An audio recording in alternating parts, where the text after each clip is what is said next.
Hello friends, good morning. मेरा नाम मान सिंह है और आज मैं आपका टीचर हूँ। और आज मैं आपको पढ़ाऊँगा इमीडिएट क्लासेस पे टेंसेस के बारे में। कल जहाँ से मैंने क्लास ख़त्म की थी, आज मैं क्लास वहीं से स्टार्ट करता हूँ। अगर किसी बच्चे को पढ़ने में कोई प्रॉब्लम होती है, मेरे सेंटेंस के रूल्स समझ में नहीं आते हैं, तो आप मुझे व्हाट्सअप भी कर सकते हैं। मैं अपना नंबर यहाँ मेंशन कर देता हूँ। आप चाहें तो मुझे 8510999460 पर मैसेज या कॉल कर सकते हैं। देखिए, जब भी आप इस नंबर पर कॉल करें तो इस बात का ध्यान रखिए कि आप अपनी पूरी डिटेल शेयर करें। पता नहीं, आप मिस कॉल मार के छोड़ते हैं, पूरे दिन मैं टेंशन में रहूँ किसका फ़ोन आया किसका फ़ोन आया। आगे देखिए, तो हम बिल्कुल भी समय बर्बाद नहीं करते हैं। मैं आपको बताता हूँ कि कल मैंने यहाँ तक पढ़ा दिया था कि स्टेट और अवस्था वाले सेंटेंस जो होते हैं उनमें हम प्रेजेंट इंडेफिनिट टेंस का इस्तेमाल करते हैं। इसके आगे का रूल है वो यहाँ ध्यान दीजिए आप क्या है कि जब दो वाक्यों को व्हेन से, आफ्टर से, बिफोर से, एज सून एज से, एज लॉन्ग एज से, अनटिल, नो सूनर, डेट डेट डेस, देन आदि ऐसे कोई कनेक्टर से हम जोड़ते हैं फ्यूचर टेंस में, याद रखना है हमें मेंशन किया हुआ है, तो दोनों तरफ फ्यूचर टेंस नहीं आता है। जिस भाग में कनेक्टर होते हैं वह पार्ट प्रेजेंट इंडेफिनिट में ट्रांसलेट होगा और मेन क्लॉज फ्यूचर टेंस में ट्रांसलेट होगा। देखिए, अभी फिलहाल मैं क्लॉज के बारे में, कनेक्टर के बारे में मैं आपको पढ़ाऊंगा। जब मैं आपको कंजक्शन पढ़ाऊंगा तो मैं आपको कनेक्टर पढ़ाऊंगा। और क्लॉज है ना, तो फिलहाल अभी इतना याद रखिए कि तीन प्रकार की क्लॉज होती हैं। एक होती है प्रिंसिपल क्लॉज, दूसरी होती है सबऑर्डिनेट क्लॉज और तीसरी होती है कोऑर्डिनेट क्लॉज। अब जो प्रिंसिपल क्लॉज होती है ना, वो किसी भी कनेक्टर पर निर्भर नहीं होती, उसके आगे कोई भी कनेक्टर नहीं लगाते हैं। जो सबऑर्डिनेट क्लॉज होती है वो प्रिंसिपल क्लॉज पर डिपेंडेंट होती है, उसके आगे कनेक्टर लगाया जाता है। और कोऑर्डिनेट सेंटेंस में क्या होता है कि दो जो भी सेंटेंस होते हैं वो एक दूसरे पर निर्भर नहीं करते। बाकी मैं आपको डिटेल बाद में बताऊंगा, फिलहाल आप ये ध्यान दीजिए। I will call you when I complete my task, मैं आपको बुला लूंगा जब मैं अपना काम खत्म कर लूंगा। अब बच्चों को कन्फ्यूजन रहती है कि जहाँ पर गागीगे आ गए हैं वहाँ पर क्या है, एक तरीके से क्या हमने मान लिया कि बिल सेल का इस्तेमाल दोनों तरफ होना चाहिए, लेकिन ऐसा नहीं है। देखिए, प्रिंसिपल क्लॉज में तो हमने विल लगाया है, जबकि वैन से स्टार्ट जो सेंटेंस हो रहा है उसमें मैंने बिल का इस्तेमाल नहीं किया है। तो इतना आपको याद रखना है। बहुत छोटी सी बात है कि अगर किसी कनेक्टर से शुरुआत होती है तो वो पार्ट प्रेजेंट इंडेफिनिट में बनेगा। I will not go until you return, मैं नहीं जाऊंगा जब तक वापस नहीं आ जाएंगे। तो यहाँ पर भी ध्यान रखिए कि हमने प्रिंसिपल क्लॉज में तो बिल लगाया है, लेकिन हमने ये जो बाद वाली क्लॉज है ना, अंटिल से स्टार्ट हो रहा है, इसमें हमने बिल का इस्तेमाल नहीं किया। तो मोटे तौर पर आप इतना याद रखिए कि दोनों तरफ बिल बिल नहीं आएगा। ये कनेक्टर याद रखने हैं, बस इतना सा काम है। अब मैं आपको आगे बताता हूँ। आगे देखिए, अब यहाँ से ध्यान देना है आपको कि जब कंडीशनल क्लॉज होती है, कंडीशनल क्लॉज क्या होती है? कंडीशनल का मालूम तो सबको ही होगा, आपने देखा हो कोई प्रोडक्ट आप खरीदते हैं तो वहाँ लिखा होता है कंडीशन अप्लाई। कंडीशन अप्लाई का मतलब होता है कि साथ शर्त, मतलब शर्तों सहित।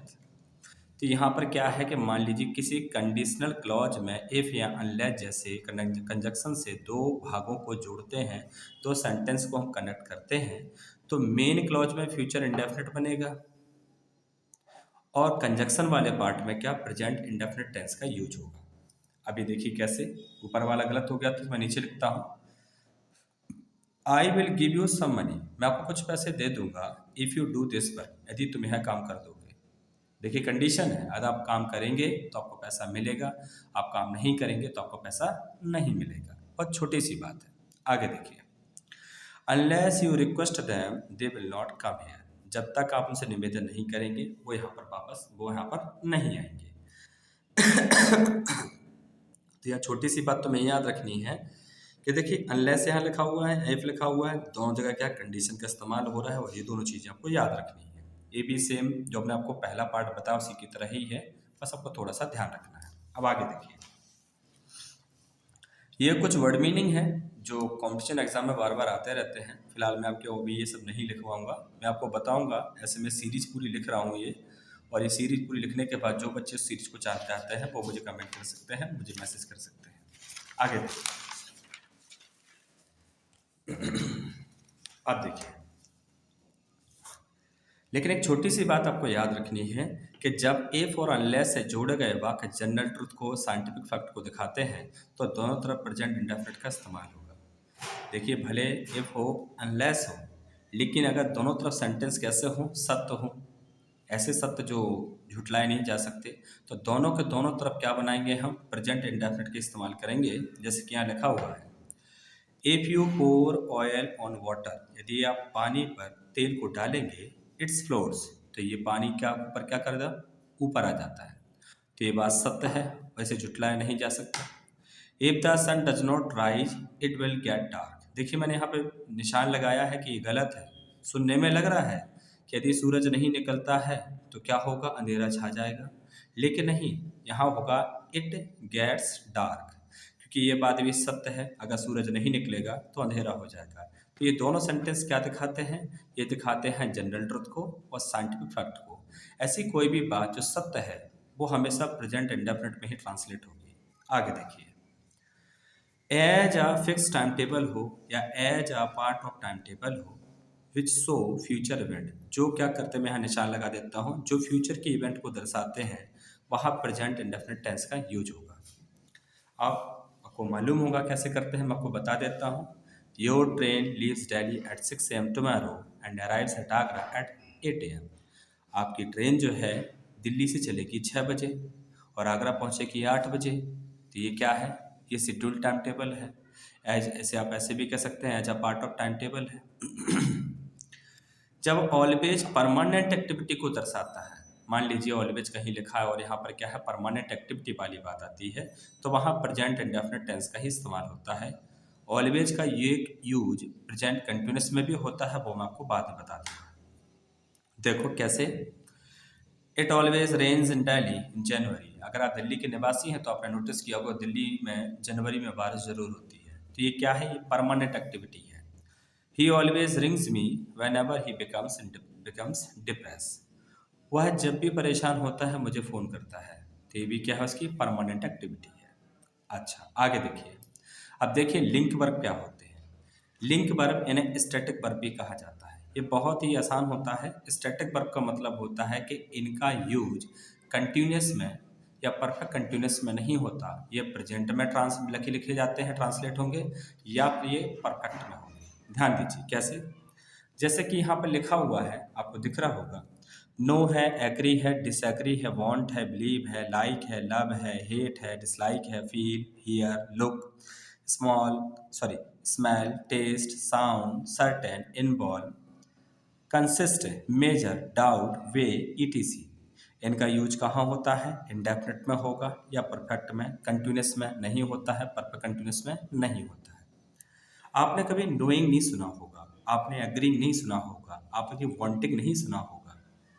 तो लगाने को लोग लगा देते हैं, लेकिन उनके अलग अलग प्रकार होते हैं। कई बच्चे मुझसे कहते हैं कि हियरिंग हो जाता है, तो हियरिंग कोर्ट की सुनवाई होती है, हियरिंग कोर्ट की सुनवाई होती है। ध्यान रखें, फील माने महसूस करना होता है, लेकिन फीलिंग लगा दोगे, फीलिंग्स क्या हो जाती है, फीलिंग्स भावनाएं हो जाती हैं। ठीक है, साउंड होता हो, साउंडिंग नहीं होता है, सर्टेनिंग नहीं होता, सर्टेनली होता है, इन्वॉल्विंग नहीं होता, इन्वॉल्व होता है। तो बहुत सारे बच्चे इसमें कंफ्यूज रहते हैं। तो याद रखिए, इतने प्रकार की जो स्टैटिक वर्ब मैंने आपको लिख के बताई हैं, इन्हें लिंक वर्ब भी कहा जाता है। ये present indefinite, past indefinite, future indefinite, या फिर प्रेजेंट परफेक्ट, ठीक, पास्ट परफेक्ट और फ्यूचर परफेक्ट में इसका इस्तेमाल होगा। ये कंटिन्यूस में और परफेक्ट कंटिन्यूस में नहीं चलती है। आगे देखिए, इसका एग्जाम्पल है, आई नो हिम, मैं उसको जानता हूँ, नोइंग नहीं होता है। This book contains a lot of information, इस किताब में क्या बहुत सारी इन्फॉर्मेशन है। The Lok Sabha consist of 552 members, अब ऐसे 552 लोग होते हैं। ठीक है, अब आगे ध्यान दीजिए, किसी व्यक्ति या महान व्यक्ति, मैंने लिखा है कि कोटेशन को हम दोहराते हैं तो प्रेजेंट इंडेफिनिट टेंस लगाया जाता है। इसे ऐसे समझना है कि हम ऐसा मान के चलते हैं कि जो महान लोग होते हैं वो कभी नहीं मरते हैं, उनके विचार कभी नहीं मरते हैं, और जो चीज़ें सत्य होती हैं, परमानेंट होती हैं, वो प्रेजेंट इंडेफिनिट के अलावा और कहीं ट्रांसलेट नहीं होंगी। जैसे एक जो मेरे क्या कहते हैं गुरु हैं, जिन्हें मैं बहुत ज़्यादा समझता हूँ या मानता हूँ, उन्हीं की कोटेशन मैंने लिखी है कि स्वामी विवेकानंद कहते हैं, the greatest sin is to think yourself big. अपने आप को कमज़ोर समझना दुनिया का सबसे बड़ा पाप है। तो आज मैं क्लास यहीं तक रखता हूँ। अभी शुरुआत में 10, 11, 12 मिनट से ज़्यादा लंबी क्लास नहीं बनाऊंगा। आज आपका प्रेजेंट इंडेफिनिट मैंने पूरा करवा दिया है। अगर किसी बच्चे को कोई भी डाउट रहता है तो मुझसे वो पूछ सकता है। देखिए मैं आपको बता देता हूँ एक बात। कई सारे लोग कहते हैं लाइक करो, सब्सक्राइब करो, ये करो, वो करो।